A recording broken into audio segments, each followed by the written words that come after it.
session, we are going to look at the proof for the product rule. Now, it says if f and g or g and f are both differentiable functions, then the derivative of these two differentiable functions is given as we keep the first function, we differentiate the second function, plus we differentiate the first function, we keep the second function. In proving this very rule, we are going to use the first principle, and we know that the first principle, or by definition, is giving us this. So what we are going to do here is to write our f at x and then our f at x by h, then we substitute back into the first principle formula. So we have our, let's call this function capital F. So the function is what? F at x and then what? G at s. They are all multiplying, and then our capital F at x plus h will also be giving us f at x plus h and then g at x plus h. So what we are going to do here is to substitute this into the principal formula and then we simplify. So you know that after substituting, we are going to get the limit as h approaches 0. So our f at x plus h is this one. So we are going to write all of them there.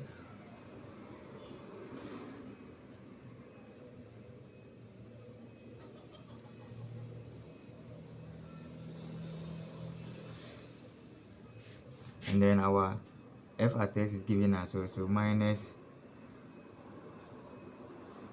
f at x multiplying g at x. So we have this and then that, and all this is over h. At this very point, what we are going to do is to create and destroy. Create and destroy means we are going to add 0 to the numerator, and we know that when we add 0 to the numerator, we've done nothing to the function, and we can do that by adding minus f at s plus h dot g at s and then plus f at s plus h dot g at s. We know that this minus and then positive will go to 0, so we can add this to the numerator, and we know that after doing this will run to 0, so we've done nothing to the function, so we can insert that in the numerator. So we are going to get the limit as h approaches 0 of f at x plus h, and then we have g at x plus h. So we come for the minus, so we have minus, let me write this with an ink. So we have f at x plus h, g at x plus f at x plus h dot g at x, and then we have the last one, which is minus f at x dot g at x, and this is all over h.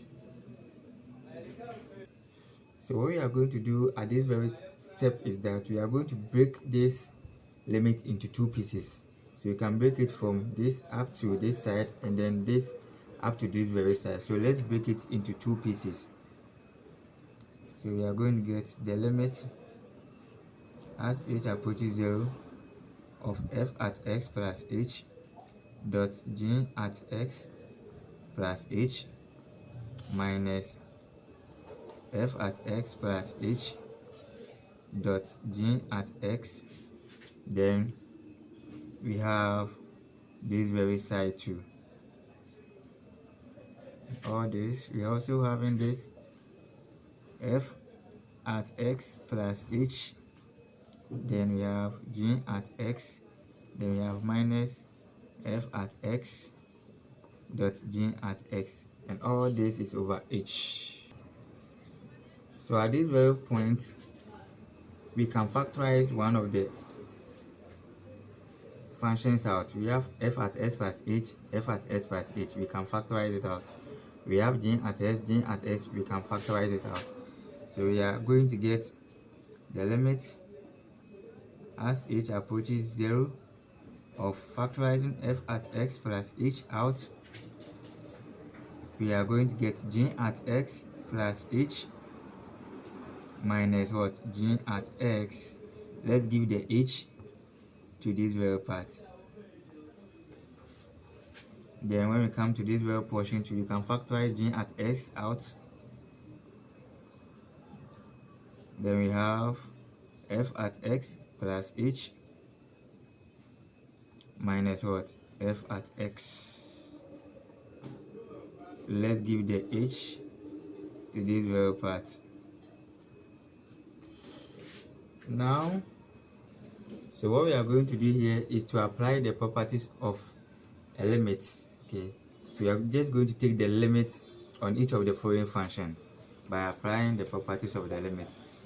So we are going to get the limit as h approaches 0 of f at x plus h, and then we also have this, the limit as h approaches 0 of g at x plus h minus g at x